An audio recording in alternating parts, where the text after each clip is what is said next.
Okay, तो आज हमारा लेक्चर नंबर 3 है आई गेस, रे ऑप्टिक्स का, राइट। इसमें हम पढ़ेंगे रिफ्रैक्शन ऑफ लाइट। इससे पहले हम लाइट क्या है, उसके रिफ्लेक्शन के साथ कॉम्बिनेशन ऑफ मिरर्स, ये सब एक मतलब बढ़िया पार्ट हम कर चुके हैं। अब हम सेकंड फिनोमेना की बात करेंगे। याद हो तो मैंने आपको प्रीवियस लेक्चर्स में बताया था कि अगर कोई सरफेस है, सरफेस पे लाइट इंसिडेंट करती है तो there could be 3 possibilities. Number 1 is reflection, number 2 is refraction and number 3 is absorption. Absorption से रिलेटेड फिनोमेना सब क्लास 11th में रेडिएशन के अंदर पढ़ चुके थे। रिफ्लेक्शन हमने डिस्कस कर लिया अभी। अब हमारा डिस्कशन चलता है रिफ्रैक्शन की तरफ, ठीक है, जिसमें काफी चीजें हमको कवर करनी है। तो एक सिंपल सी ऑब्जर्वेशन थी, एक बढ़िया सी एक्टिविटी है, जिसमें देखा गया कि अगर एक बीकर में हमने पेंसिल डिप करी तो वो ब्रोकन एक्सपीरियंस होती है। ऐसा लगता है कि पेंसिल टूट गई। ऐसा क्यों हुआ? या फिर आप कभी देखो, कहीं आप निकल रहे हो किसी लाइक जहाँ पानी की एक छोटी छोटी सी, ऐसी नहीं होती वो छोटा सा पानी का वो लेके घूमते रहते हैं ठंड में, मतलब गर्मी में, याद हो दिल्ली में, तो वहां पे आप देखो उनके पास ग्लास में नींबू रखे होते हैं, वो नींबू बहुत बड़े साइज के दिखते हैं। जैसे वो बाहर निकालेंगे तो आपको इतना बड़ा एक्चुअल साइज नहीं दिखता। तो ये सब क्या है? These all things are the phenomena of refraction. Refraction पे डिपेंडेड ये चीजें हैं, ऑब्जर्वेशंस हैं, ठीक है। रिफ्रैक्शन बेसिकली क्या है? जब भी लाइट किसी एक मीडियम से दूसरे मीडियम में एंटर करती है तब रिफ्रैक्शन होता है। Refraction basically bending of light raise, ठीक है। और वो बेंडिंग क्यों होती है? क्योंकि स्पीड चेंज होती है। देखो यहाँ पे लिखा हुआ है कि bending of light rays when they enter from one medium to another, ठीक है। तो स्पीड ऑफ लाइट चेंज होती है। अब स्पीड ऑफ लाइट, जहां भी ये वर्ड आ जाए चेंज, तो आप समझो या तो वो बढ़ सकती है या तो वो घट सकती है, ठीक है। अगर कोई ऐसा मीडियम है जो लाइट की स्पीड बढ़ा दे तो वो रेयरर है इन कंपैरिजन टू उससे ऊपर वाले के। समझ रहे हो ना? Yes, ma'am. यहाँ कोई मीडियम है, let's say medium 1 and let's say it is medium 2. If some light is striking from this medium and it enters here, और मैंने आपको बोला कि भाई 2 में जाकर उसकी स्पीड बढ़ गई, तो यानी कि ये रेयरर था, ये डेंसर था। तो रेयरर और डेंसर ये क्या है? कंपैरेटिव टर्म्स है। आपको दो मीडियम की जरूरत पड़ेगी किसी एक मीडियम को रेयरर या डेंसर कहने के लिए। For an example, speed of light let's say कि एयर में होती है 3 × 10⁸मीटर पर सेकेंड, ठीक है। वाटर में सपोज होगी 2.99 या 2.5, लेट्स से 2.5 × 10⁸। ग्लास में हो गई 2 × 10⁸। तो अगर आप एयर और वाटर कंसीडर कर रहे हो तो वाटर यहाँ पे डेंसर है, लेकिन आप वाटर और ग्लास कंसीडर करोगे तो वाटर रेयरर है। तो एक मीडियम डेंसर भी हो सकता है, रेयरर भी हो सकता है, डिपेंडिंग कि आपने उसके साथ कौन सा मीडियम कंपैरिजन में लिया है, ठीक है। वैसे एक सिंपल सी ऑब्जर्वेशन है, जैसे आपकी क्लास में 3 बच्चे उठा लो, let's say ABC, A is taller than B is taller than C, ऐसा है, ठीक है। A बड़ा है B से और B बड़ा है C से। अब B वाला जो पर्सन है वो A और B के कंपैरिजन में छोटा है ना, लेकिन B और C के कंपैरिजन में बड़ा है। तो वही वाली चीज है, ठीक है। तो आप ध्यान रखना, जब भी आप कभी रेयरर या डेंसर वर्ड यूज करो तो समझना कि you need 2 medium to do this. Is that okay?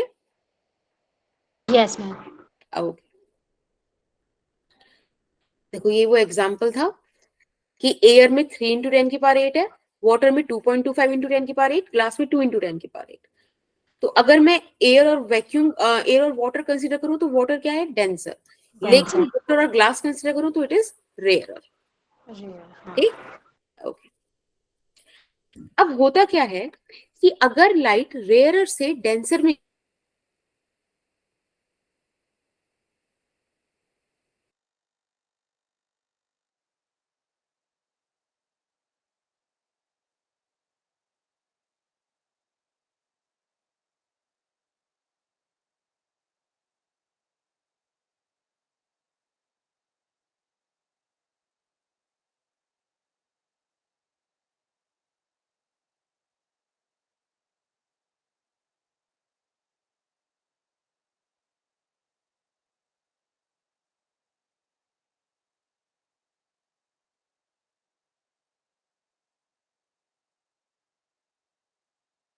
Rarer to denser है तो 2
मैम आपकी आवाज नहीं आ रही।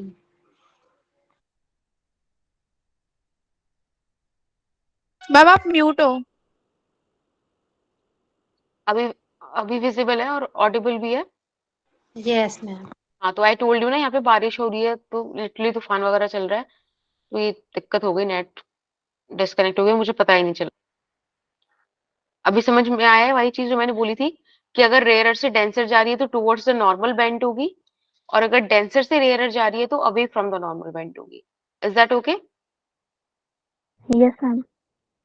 ठीक है। अब एक केस ऐसा है जहां पे लाइट बेंड ही नहीं होती। ठीक, एक ऐसा केस जहां लाइट बेंड ही नहीं होती। अगर आप केस फर्स्ट देखो तो वो है नॉर्मल इंसिडेंस। नॉर्मल इंसिडेंस के केस में अगर अगर आप उसे नॉर्मली भेज रहे हो तो वो अनडेविएटेड पास हो जाएगी, यानी कि कोई भी रिफ्रैक्शन नहीं होगा।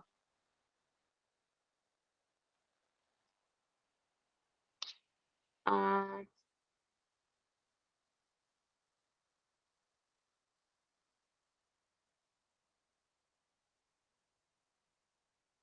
अच्छा, देखो पूजा, वाटर रेयरर इसलिए होगा क्योंकि वहां पे स्पीड ऑफ लाइट ज्यादा है इन कंपैरिजन टू ग्लास।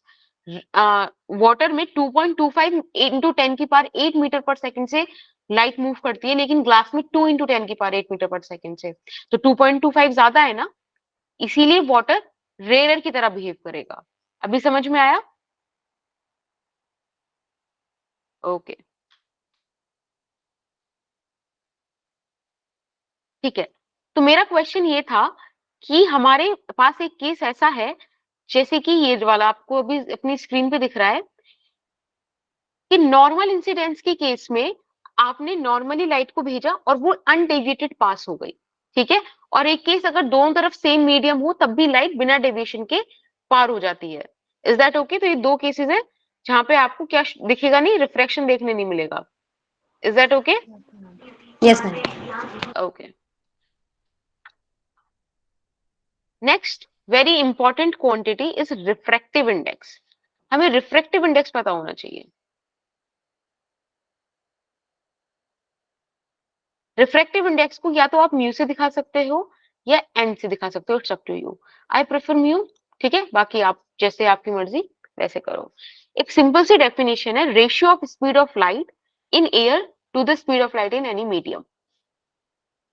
जितना स्पीड लाइट की एयर या वैक्यूम में है, उसका रेशियो अगर आप मीडियम वाली स्पीड से निकालो तब आपको रिफ्रैक्टिव इंडेक्स मिलता है। इसको लिखने का एक तरीका है, अगर मैं इस तरह से लिखती हूँ ए म्यू जी, इसका मतलब है म्यू ऑफ जी, यानी कि ये आ गया हमारे पास एब्सोल्यूट रिफ्रैक्टिव इंडेक्स। समझ रहे हो, ग्लास का रिफ्रैक्टिव इंडेक्स आ गया, स्टैंडर्ड है ये ग्लास के लिए। लेकिन अगर मैं ग्लास का किसी और मीडियम के साथ निकालूं तब आता है हमारे पास relative refractive index. Is that okay? Yes ma'am. ठीक है, आप ये चीज ध्यान रखना। म्यू जी क्या है? सी ए बाय डब्ल्यू जी, वी जी, ये तो समझ में आती है ना वाली चीज ग्लास के बारे में।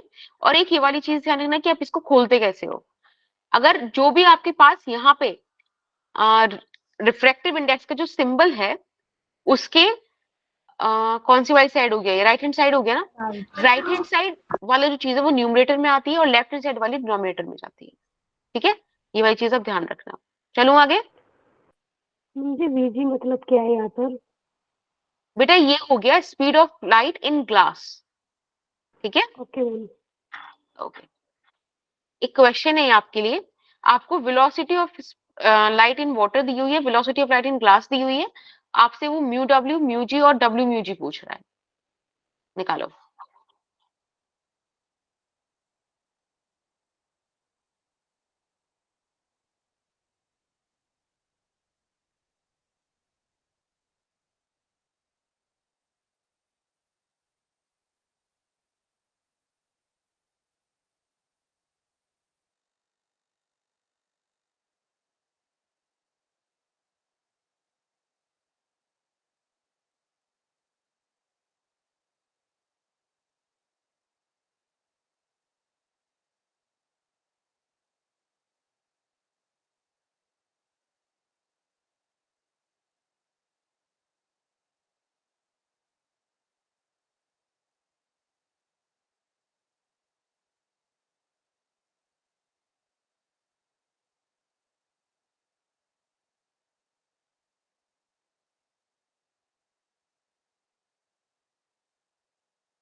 ओके, चलो सॉल्व करते हैं। सुमन ने आंसर दिया, दैट्स वेरी गुड बेटा। देखो, सबसे पहले हमको कैलकुलेट करना है म्यू डब्ल्यू,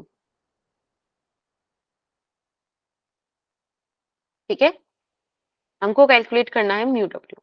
इसको कैलकुलेट करने के लिए फॉर्मूला बोलता है, आप ये निकाल लो। सी का वैल्यू हमें पता है 3 into 10⁸। Velocity of light in water is 2.25 into 10⁸। Yes ma'am. आप इसको सॉल्व करो, देखो 3 इंटू 2.25 क्या आ रहा है? 4/3 आ रहा है। 4/3। हाँ, 1/3 ही आएगा, 1.33। बेसिकली मैथ से तो आप सॉल्व कर लो ना अपने आप ही, 300/225 करके, ठीक है, निकाल लो। तो पहली चीज तो ये आई। पूजा समझ में आया ये कैसे आया? Yes ma'am ma'am. 3 नहीं 4/3 आ रहा है आंसर। क्या आ रहा है बेटा? 4/3।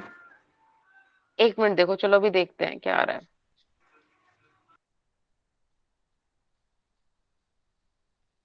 हाँ सही है, 300/225, ठीक है। तो 5 6 आर 30 एंड 5 4 आर 20, 4 5 45। 12 9, है ना? Yes ma'am. 4 और 3। ठीक है,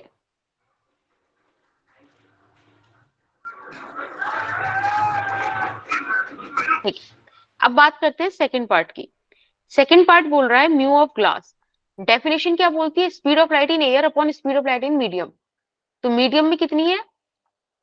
निकालो मैम यहाँ। मीडियम में है 2 इंटू 10⁸ मीटर पर सेकेंड। तो 3/2 आ गया, देखो 10 की पावर, तो यहाँ से कितना बचा? 1.5, यस मैम। राइट।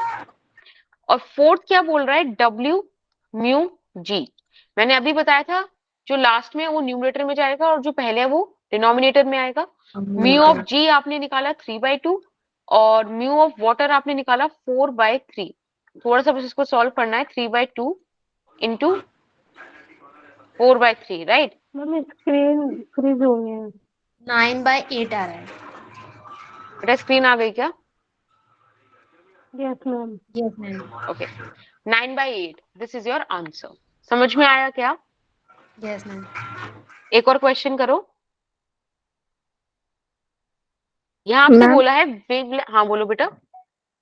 मैम आपने दो नोट्स जो पिछले वाले हैं, वो वाले अपलोड नहीं किए। हाँ, वो अभी इसलिए अपलोड नहीं की क्योंकि वो पूरी एक पीडीएफ चल रही थी। तो यहाँ पे क्या है, हाँ बट वर्षा मेरा फिर स्केड्यूल बिगड़ जाएगा ना, क्योंकि मेरी क्लासेस इवनिंग में ही है। फिर मॉर्निंग में भी लो, इवनिंग में भी लो, तो बहुत ज्यादा। और मॉर्निंग मेरे पास ज्यादा फ्री है नहीं टाइम, क्योंकि मुझे लाइक अपना भी तो कुछ चीजें कंटिन्यू करनी होती हैं। तो अभी क्या है, मैं क्या बोल रही थी? नोट्स। नोट्स इसलिए नहीं बेटा दिए क्योंकि अभी ना वो पूरी एक पीडीएफ चल रही थी। तो मैं ना अभी थोड़े थोड़े पार्ट में वो ब्रेक हो रही है, समझ में नहीं आ रहा मैं कौन सा वाला, मतलब एक बार ना मुझे लिख के पूरा अपलोड करना पड़ेगा। तो आप थोड़ा सा वेट कर लो, मोस्ट प्रोबेबली मैं अब तक के लेक्चर एक साथ अपलोड कर दूंगी, ठीक है? Is that okay okay? Ma'am. Okay. बाकी मैंने आपकी शीट में एक बार मैं फिर से बता दूं, मैंने आपकी शीट में 3 वीडियो के लिंक अपडेट करे हैं, जिसमें सेमीकंडक्टर, एटम एंड न्यूक्लियर और डुअल नेचर है ना, उनको देख लेना, वन शॉट वीडियोस है वो। और उसमें आपको थ्योरी अच्छे से मिल जाएगी, क्वेश्चंस आप एमटीजी वाली बुक से लगा लेंगे। Is that okay? Hmm, yes ma'am. Yes okay. Ma'am. आपके सामने क्वेश्चन है जहां पे बोला गया है कि wavelength of a particular light is in air is 4800 angstrom. If refractive index of diamond is 2.4, find the wavelength of same light in diamond. Air में आपको एक लाइट की वेवलेंथ दे रखी है और आपको डायमीटर सॉरी डायमंड का आपको रिफ्रैक्टिव इंडेक्स बोला है। अब वो आपसे पूछ रहे हैं कि उसी लाइट का वेवलेंथ डायमंड में क्या होगा, निकालो 2 मिनट में फटाफट से, ठीक है? 15:26 पे।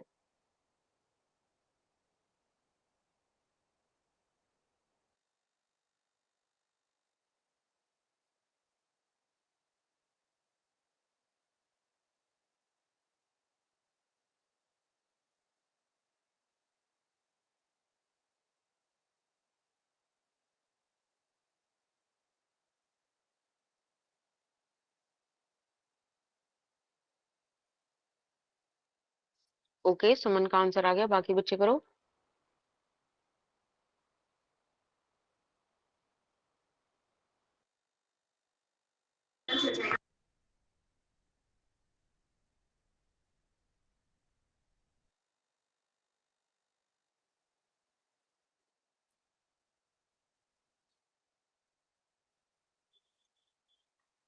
देखो, हमने अभी पढ़ा था कि कोई दो मीडियम है तो उनके लिए हम ऐसे लिख सकते हैं μ2/μ1, right.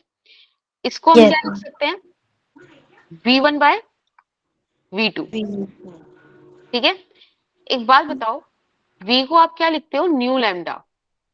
v is directly proportional to lambda, यानी कि मैं इसको λ1/λ2 भी लिख सकती हूँ, बस काम खत्म।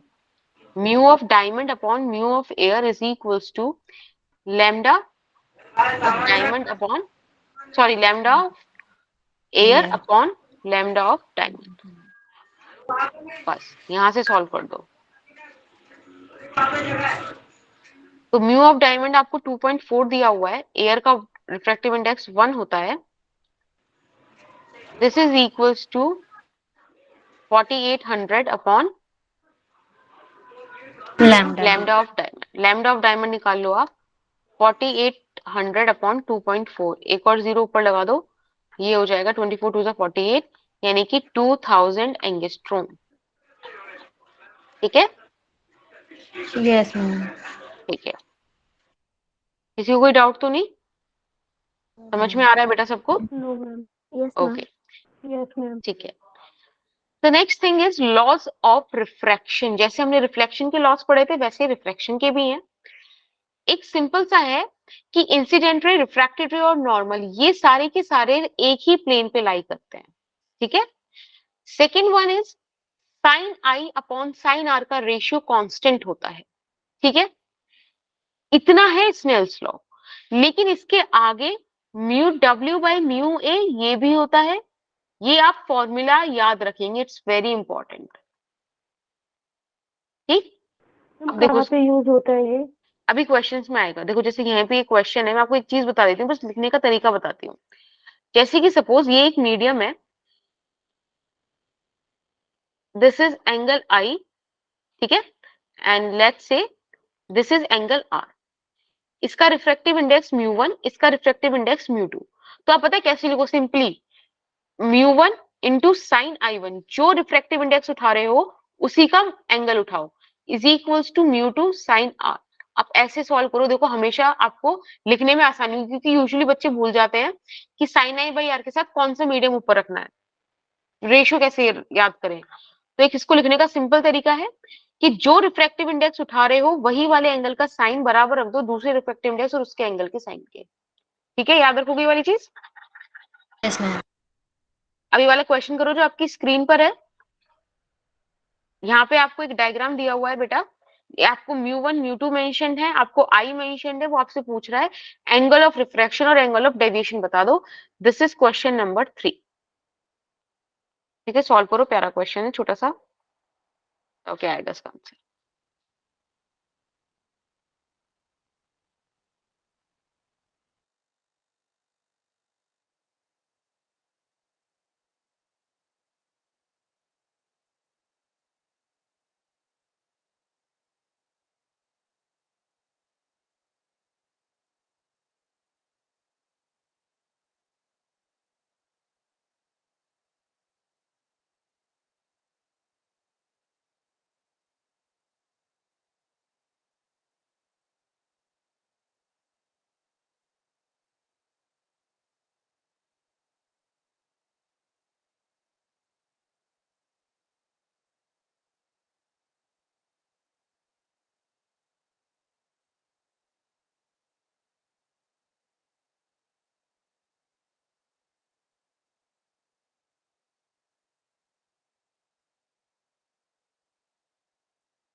वेरी गुड सुमन। एक बार देखो बेटा कैसे करना है इस क्वेश्चन को। मैंने आपको क्या बताया, आप जो भी रिफ्रैक्टिव इंडेक्स उठाओ उसके कॉरेस्पॉन्डिंग आपको एंगल फिक्स करना है। तो 1 इंटू उसके साथ में कौन सा एंगल है 60 degree is equals to √3 into उसके साथ में कौन सा एंगल है आर, है ना, इसको आर मान लेते हैं। दिस इज आर ना बेटा, एंगल ऑफ रिफ्रैक्शन। ठीक है, 1 into √3/2 is equals to √3 into sine r. यहाँ से आप साइन आर का वैल्यू निकाल लो, √3 से √3 कैंसिल, 1/2 आ गया। अब किस एंगल पे 1/2 आती है 30 डिग्री पे। डिग्री पे। अब एक बात बताओ, अगर ये पूरा 60 डिग्री है और इतना 30 डिग्री, तो ये बचा हुआ कितना हो गया 30 डिग्री। और यही तो एंगल ऑफ डेविएशन है। तो यानी कि एंगल ऑफ रिफ्रैक्शन 30 डिग्री और एंगल ऑफ डेविएशन भी 30 degree. This is the answer of first question, this is the answer of second question. किसी को कोई डाउट यहाँ तक? एनीवन? नहीं? No ma'am. एक और क्वेश्चन करेंगे। इस बार हमें क्या दिया है कि मीडियम 1 है, यहाँ एंगल ऑफ इंसिडेंस आई दिया हुआ है, एंगल ऑफ रिफ्रैक्शन आर है, ठीक है, और हमसे पूछा है कि एंगल ऑफ इमरजेंस बताओ क्या होगा थर्ड मीडियम से जो निकल। बस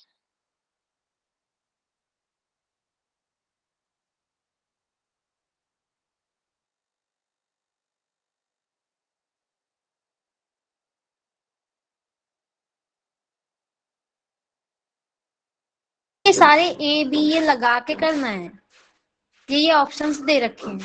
बेटा ये ऑप्शंस दिए हुए हैं ABCD।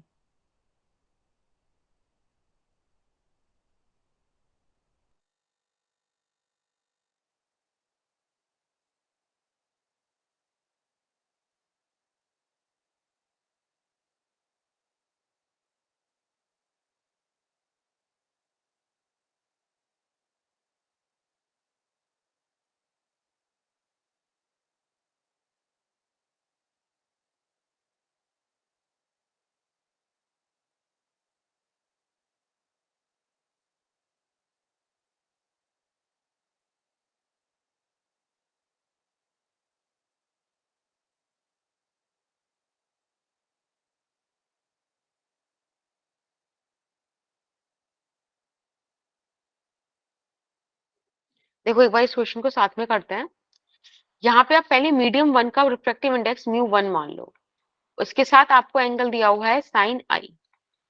दूसरे रिफ्रैक्टिव इंडेक्स को μ2 मान लो, उसके साथ एंगल है साइन आर। यहाँ से आप μ2/μ1 का वैल्यू निकाल लो। तो μ2/μ1 का वैल्यू आएगा sine i by sine r, equation 1। ठीक, अब आप थोड़ा सा यहाँ से आगे चलो।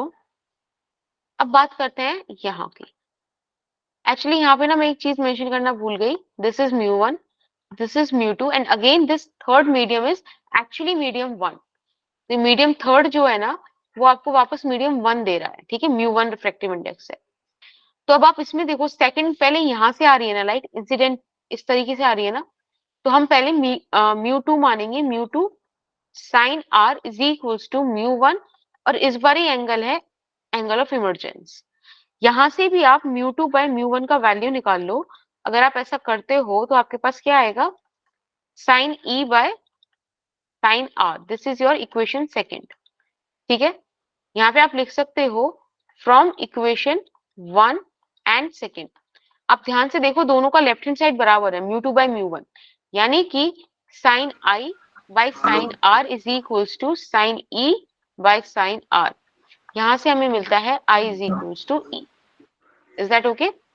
यस। तो option b is correct, e का वैल्यू आई के बराबर है। कोई मैम दिक्कत? हाँ जी बेटा। मैम ये वाला दोबारा समझा दो μ2 से। ओके ओके, देखो मीडियम 1, मीडियम 2, मीडियम 3, मैं यहाँ पे बस आपको एक चीज मेंशन कराना भूल गई थी कि यहाँ रिफ्रैक्टिव इंडेक्स μ1 है, इधर μ2 है और इधर μ1 है।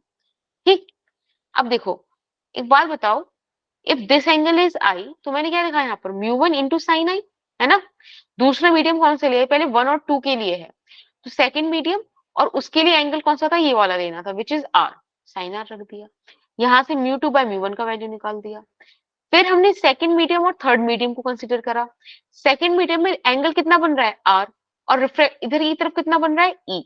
समझ रहे हो थर्ड मीडियम में? तो देखो हमने सेकंड ma'am. मीडियम की इक्वेशन लिख दी इस तरह से, यहां से भी μ2/μ1 का वैल्यू निकाल दिया।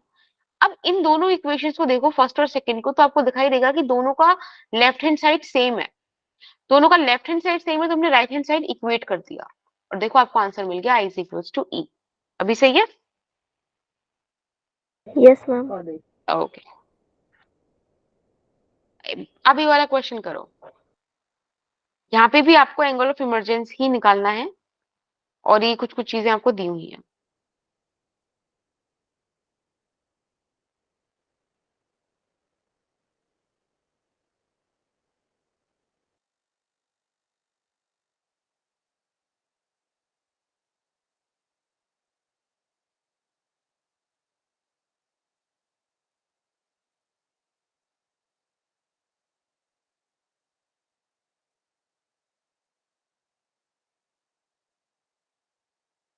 इसमें नॉर्मल पता नहीं चल रहा मैम, ये सीधा परपेंडिकुलर होगा ना, तो ये तो तिरछा जा रहा है। क्या बेटा? मैम एक बार नॉर्मल ड्रॉ कर दो यहाँ पे येलो वाली लाइन पे। आप बताओ नॉर्मल कहाँ से निकलेगा? परपेंडिकुलर मैम, वो जो हाँ, ब्लैक पॉइंट जा रहा है उसके परपेंडिकुलर। नॉर्मल ब्लैक आएगा जो भी पॉइंट पे आपको नॉर्मल चाहिए उस पॉइंट को सेंटर से जोड़ दो, क्योंकि सर्कल है ना, सर्कल के लिए नॉर्मल सेंटर से पास होगा, टेंजेंट के परपेंडिकुलर रेडियस आएगी, यस मैम। बस तो अब मिल जाएगा आपको।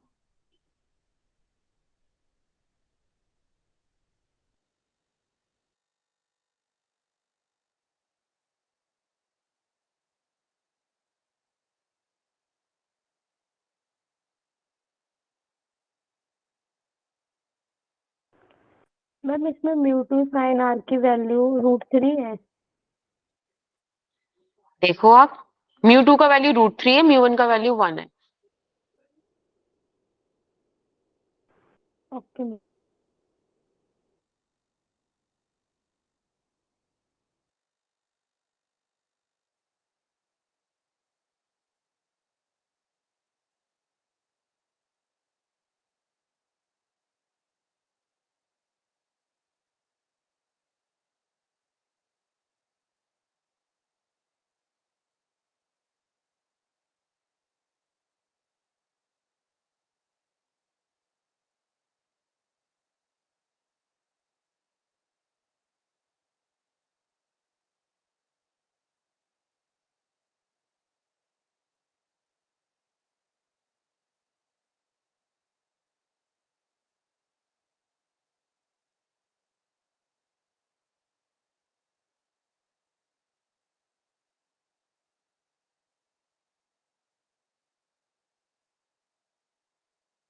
मैम मेरा तो रेशियो में आ रहा है।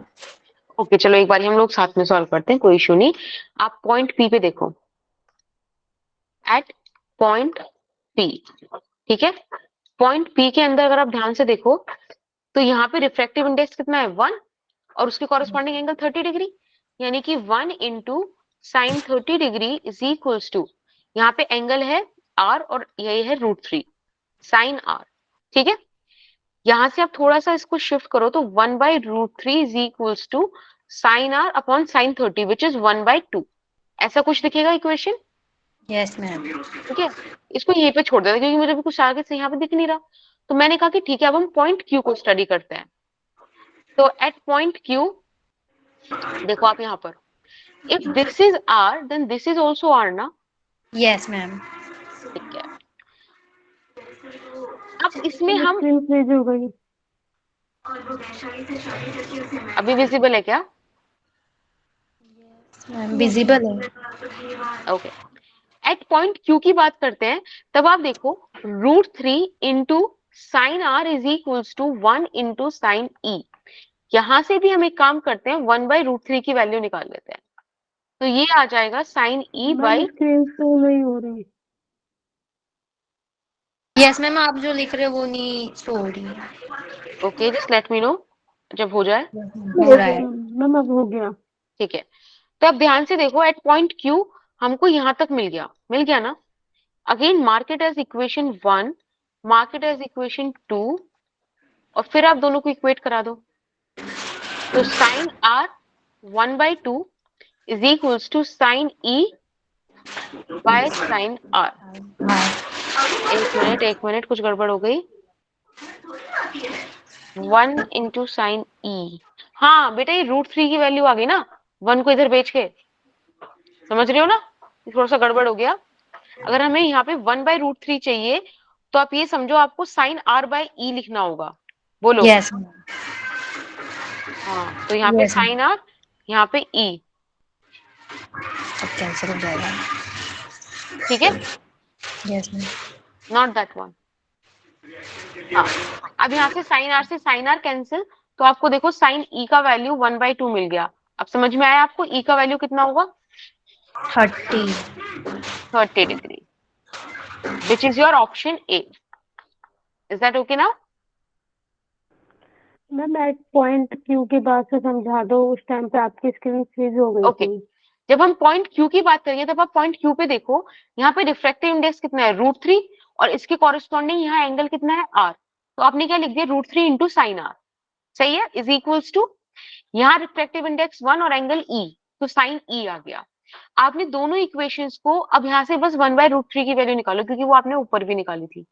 1/√3 की वैल्यू निकाली, उसको इक्वेट कर दिया। अभी सही है? Yes ma'am.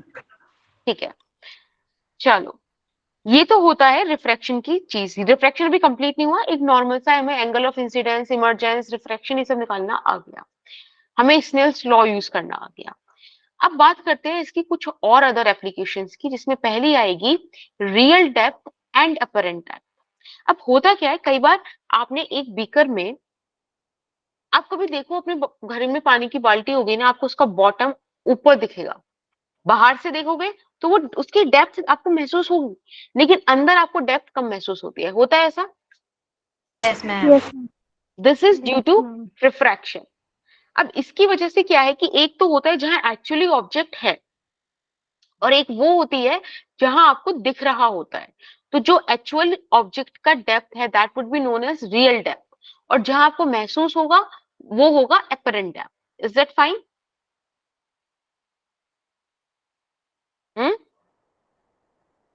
Yes ma'am. Okay, अब ध्यान रखो, यहाँ पे मैं कुछ कुछ चीजें आपको बताऊंगी, थोड़ा सा समझना। ये जो ऑब्जेक्ट है, ये डी डेप्थ नीचे है, यानी कि ये हो गई इसकी रियल डेप्थ। ये डी प्राइम जो है, यहाँ ऑब्जेक्ट मुझको लगेगा, it appear to me that object is here, which would be the apparent depth for me. Is that okay? Yes ma'am. ठीक है, हमेशा ध्यान रखना, जो भी डिस्टेंसेस आप मेजर करोगे वो हमेशा सरफेस से मेजर होंगे। सारे डिस्टेंसेस, ये डी प्राइम, ये सब कहां से होंगे? सरफेस से होंगे। This is the surface. अब इस चीज में आप दो बातें ध्यान रख लो। μ2 आप उस वाले रिफ्रैक्टिव इंडेक्स को बोलोगे जिसमें से लाइट रेज आ रही हैं। ध्यान रखना, जिसमें से लाइट रेज आ रही हैं उस वाली मीडियम को हम μ2 बोलेंगे, और जिसमें लाइट रेज जा रही हैं उस वाले मीडियम को हम μ1 बोलेंगे। ये चीज हमारी फिक्स्ड है एज पर द फॉर्मूला। याद रखोगे?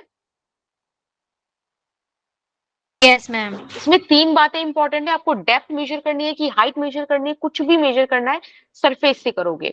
दूसरी बात, जिस मीडियम में से लाइट रेज आ रही हैं उस मीडियम को μ2 कंसीडर करोगे, और जिस मीडियम में जा रही हैं उसको μ1 कंसीडर करोगे। कूल? लक्ष्य तो उल्टा हो गया ना फिर। क्या बेटा? मैम जिस मीडियम में जा रहे हैं उसको μ1 कंसीडर करना चाहिए ना। करना चाहिए नहीं, फिलहाल आप ऐसे समझो, जो फॉर्मूला अभी मैं आपको बताऊंगी उसके अंदर μ2 के प्लेस पे वो रिफ्रैक्टिव इंडेक्स आएगा जिस मीडियम में से लाइट रेज आ रही हैं, ठीक है, जहां जा रही हैं दैट इज μ1। ठीक, क्योंकि यूजुअली ऑब्जेक्ट यहाँ डिप्ड होगा और हम यहाँ पर होंगे एज एन ऑब्जर्वर। ठीक है, समझ में आया? Yes, ma'am. ठीक, इसका फॉर्मूला देखते हैं. Again, derivation is not important for us, but still it is here. If you want to, you want me to elaborate it, करूँ मैं इसको describe या फिर हम फॉर्मूले पे आ जाएं? It's up to you. बताओ. फॉर्मूला मैम फॉर्मूले पे. चलो बढ़िया फिर. mu2 by mu1 is mu2 by mu1 का ratio real depth upon apparent depth होता है. ये वाली चीज आपको ध्यान रखनी है. ठीक है. Yes, अब एक ma'am. क्वेश्चन देखते हैं. इसमें यहाँ पे लिख देती हूँ मैं कि mu2 by mu1 is equals to real depth upon apparent. Apparent depth. अब इसकी बेसिस पे क्वेश्चन करो. यहाँ पूछ रहा है find the apparent depth by fish. इस फिश के रिस्पेक्ट में क्या apparent depth होगी as seen by bird. इस फिश की क्या apparent depth होगी as seen by bird. ठीक है. आपको चीजें दे रखी हैं, रिफ्रैक्टिव इंडेक्सेस दे रखे हैं, निकालो क्या आंसर आएगा.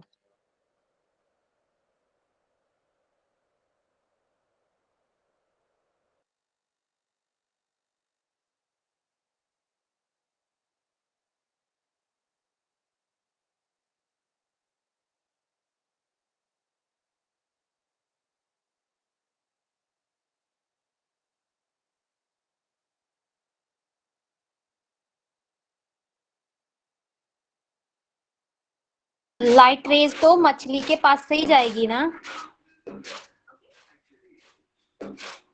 क्या बेटा? मैम लाइट रेज मछली से ही जाएगी ना. ऑब्वियसली मछली को देख रहे हैं ना.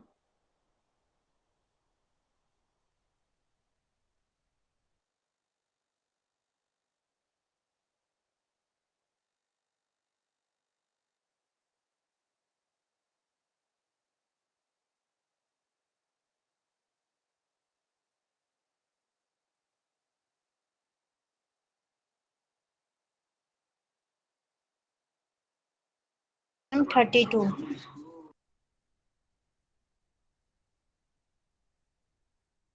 ओके, एक बार हम चेक करते हैं.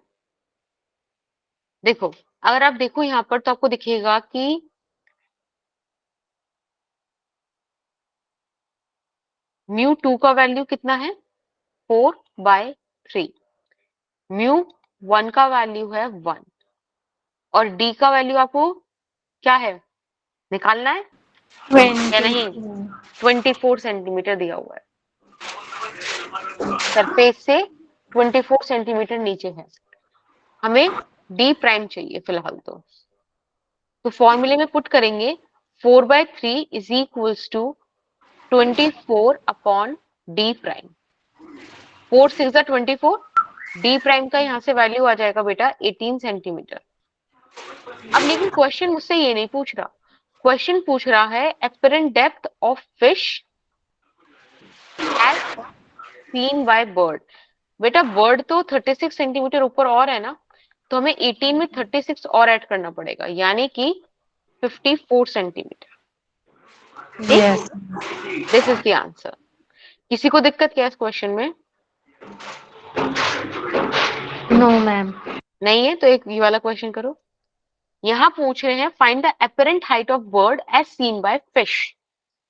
ठीक है, निकालो उसका आंसर.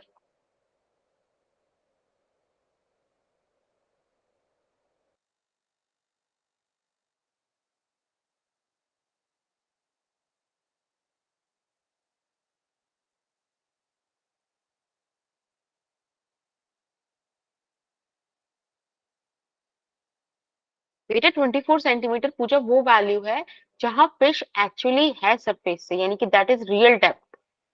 ठीक है.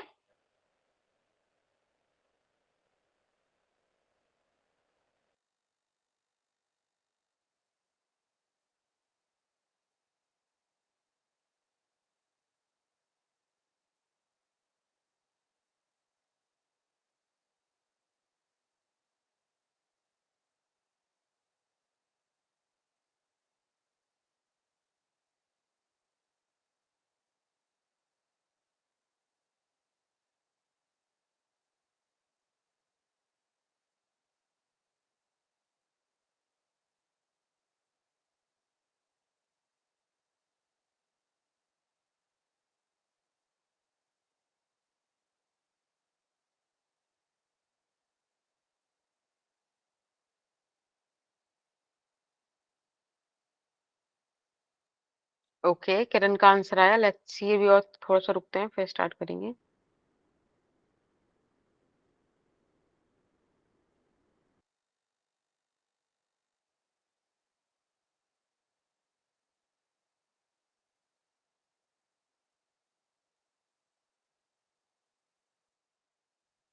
देखो,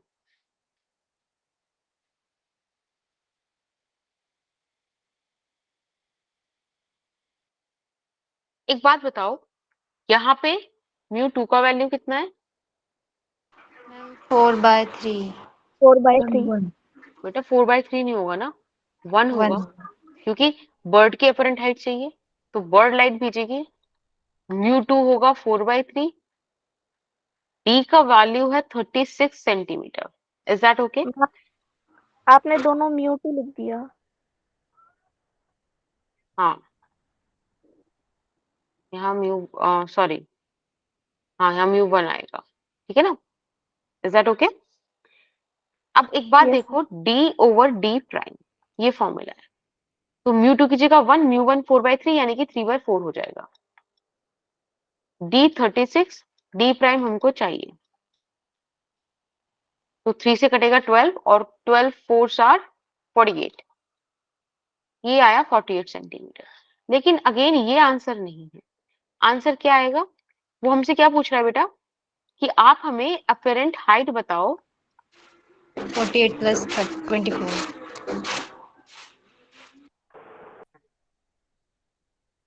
एज सीन बाय फिश। ये जितने भी डिस्टेंसेस आ रहे थे ना, ये आ रहे हैं सरफेस से, लेकिन हमें तो फिश से चाहिए, तो हमें 48 को ऐड करना पड़ेगा 24 में। 8 4 12, 4 2 6 1 7, 72 centimetre is answer. Is that okay? yes ma'am ठीक है, अब एक ही क्वेश्चन करो। यहाँ फिर से आपसे अपरेंट डेप्थ पूछिए, लेकिन इस ऑब्जेक्ट ओ की, और ये पूछ रहे हैं कि as seen by this eye, इसके बीच 2 लेयर्स हैं, एयर, ग्लास और फिर से एयर। ठीक, आप बताओ क्या आंसर आएगा?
करें एक बारी साथ में सॉल्व इसको। Yes, ma'am.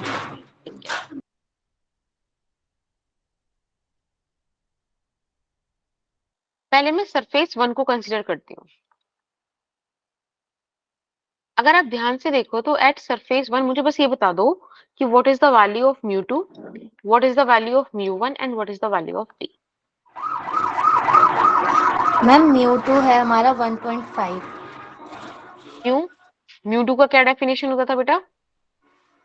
मैम जिससे रेज आ रही है उसको हम μ2 लेते थे।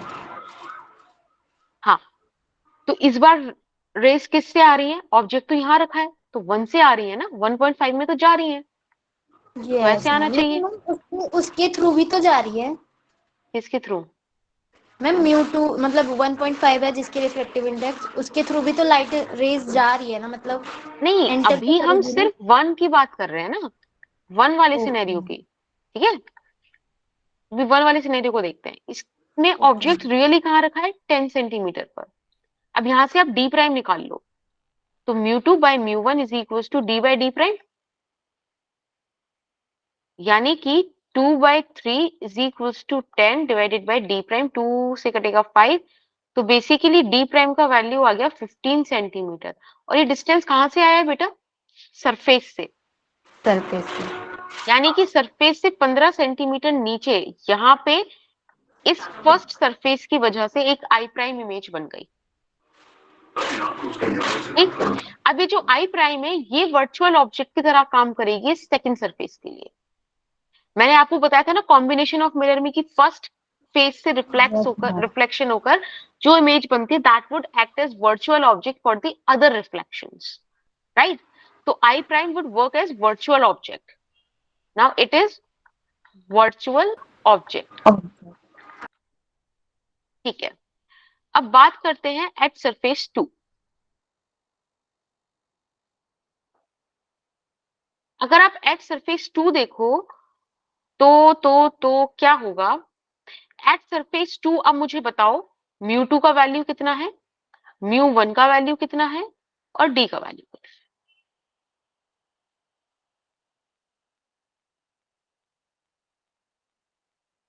बताओ बेटा। इस बारी आप ध्यान से देखो तो लाइट रेज 1.5 से आ रही हैं और जा रही हैं 1 में, है ना? तो आना 1.5 से है और जाना 1 पर है। और इस बार रियल डेप्थ कितनी हो गई? 15, तो ये और 15 ही ये, यानी कि 30 centimetre is the real depth. Is that okay? Yes ma'am. अब अगेन हमारे पास एक फॉर्मूला है ना, μ2 by μ1 is equals to d by d prime. μ2 का वैल्यू निकालो आप, 1.5 अपॉन 1, 30 अपॉन d प्राइम। 1.5 को 3/2 लिख दो, 3 से ये कैंसिल 10, यहां से d प्राइम का वैल्यू आ गया 20 सेंटीमीटर। ठीक है, अभी 20 सेंटीमीटर कहाँ है? सेकेंड सरफेस से, यानी कि यहां कहीं पर इमेज बनी, राइट? अब ये इमेज दिखनी है हमें, तो 20 सेंटीमीटर तो ये हुआ और 20 सेंटीमीटर ही ये, यानी कि आई को कहाँ दिखेगी? 40 सेंटीमीटर बिलो।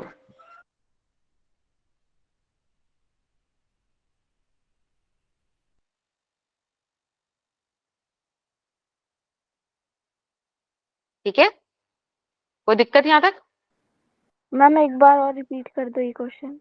हाँ, देखो आप हमेशा ध्यान रखो, 3 बातें थी रियल डेप्थ अपरेंट डेप्थ में। सबसे पहले इंपॉर्टेंट बात थी कि सारे डिस्टेंसेस आप कहां से मेजर करोगे? सरफेस से, या जो भी डिस्टेंसेस आपको कैलकुलेशन के बाद मिलेंगे वो मिलेंगे सरफेस से।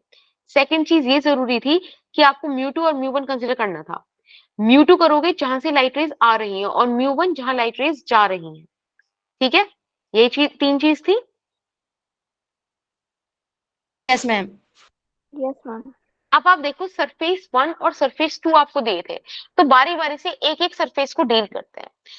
खाली अगर सरफेस 1 होता तो ये जो ऑब्जेक्ट है इसकी इमेज आई प्राइम पे बनती, लेकिन हमारे पास सरफेस 2 भी है, तो मैंने क्या करा, पहले सरफेस 1 की सारी कहानी निकाल ली और फिर सरफेस 1 हटा दिया अपने दिमाग से, क्योंकि सरफेस 1 की वजह से जो इफेक्ट पड़ता वो ये मैंने कैलकुलेट कर लिया ऑलरेडी, ठीक है ना। अब मैं इसको कंसीडर करूंगी सरफेस 2 के लिए। तो पहले सरफेस 1 की कैलकुलेशन के लिए मैंने म्यू2 और म्यू1 की वैल्यू निकाली, डी का वैल्यू निकाला, फॉर्मूले में पुट करके डी प्राइम निकाल दिया। बताओ ये इसमें कोई दिक्कत है? No ma'am. है ना। देखो आपको एक बात पता समझ में आ रही है ना कि ऑब्जेक्ट से लाइट रेज जाएंगी तो जिस मीडियम से जा रही होती है उसको म्यू2 मानते हैं, तो इसलिए वैल्यू 1 रखा। जिस में जा रही होती है उसको म्यू1 मानते हैं, वहां 1.5 रखते हैं। अब जब हम सरफेस 2 पर आए तो मेरे को अब मानना ही नहीं कि भाई 1 भी है, क्योंकि 1 की वजह से ऑब्जेक्ट की इमेज मैंने आई प्राइम पे पहुंचा दी। अब मैं आई प्राइम को कंसीडर कर रही हूँ ना, तो जो 1 का जो भी इफेक्ट है वो तो ऑलरेडी कैलकुलेटेड है, तो मैंने हटा दिया ऑब्जेक्ट, आई प्राइम को मैंने कंसीडर किया। अब ध्यान रखना कि इस बारी क्या है, म्यू2 1.5 है, क्योंकि हमें आंख तक जाना है। तो लाइट रेज कहां से जा रही है? 1.5 से। आ किसमें रही है? 1 में आ रही है। बस ये एक पॉइंट था जो आपको पकड़ना था। उसके बाद तो हमने क्या करा है, सिंपल डी का वैल्यू निकाला, आई प्राइम का निकालेंगे ना, which is 15 centimetre this first surface, और हमें सेकंड सरफेस से डिस्टेंस चाहिए क्योंकि हम सेकंड सरफेस को कैलकुलेट कर रहे हैं, तो इसलिए 15 और ऐड हो गया। समझ में आया बेटा? हाँ yes ma'am. Yes ma'am. Okay. तो डी इज 30 सेंटीमीटर। वापस से आपने वाला फॉर्मूला लगाया और यहां से आपने बेटा डी प्राइम का वैल्यू निकाल लिया। अब डी प्राइम आपने, मैंने हमेशा बोला हमेशा कहां से बनाओ? सरफेस से। तो सरफेस से 20 सेंटीमीटर नीचे यहाँ कहीं पर आई पॉइंट पर इमेज बन गई। अब मुझे ये आंख से देखना है, तो आंख देखो यहाँ पे 20 सेंटीमीटर ऊपर है ना, और ये 20 सेंटीमीटर नीचे बनी है, तो बाई आई जो आपको दिखेगा that is 40 centimetre below. Is that okay? Yes ma'am. Ma'am. ठीक है। तो आज की क्लास हम यही रखते हैं। इससे रिलेटेड एक दो और क्वेश्चंस होंगे वो हम नेक्स्ट क्लास में स्टडी करेंगे और shift through a glass slab देखेंगे। ठीक, सो दिस इज इट। मिलते हैं नेक्स्ट क्लास में।